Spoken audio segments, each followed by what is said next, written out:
So you just got a new pair of shoes. These aren't new, actually. But nonetheless, nothing like getting a new pair of shoes.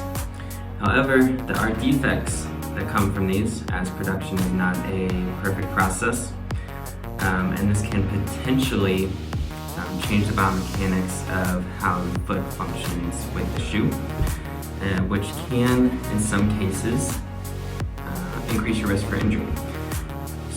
But we can screen these out super quick and easy. So let's check it out here. First, we have a brake test. We want this to brake right at the forefoot here, kind of where the knuckles of the foot are.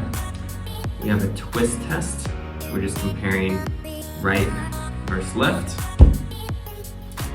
And we have kind of a vertical symmetry here. You just place them on a flat surface.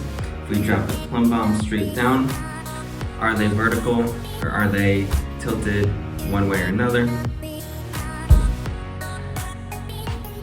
And then we have kind of our heel counter stability. Just press straight down, kind of rock it side to side. Is it collapsing one way or another? Now, if it's a shoe that's a little bit more minimal, that may not be applicable because there may not be one. Additionally, we want to reach our hand in, feel around, especially around the stitching edges. Is there anything that feels rough, like it could become a hot spot, could be some blisters? And then we want to look at the outer here. Just testing the integrity, looking for any spots that might separate between the outer or the upper here and kind of the sole of the shoe. Just evaluating if it's glued properly.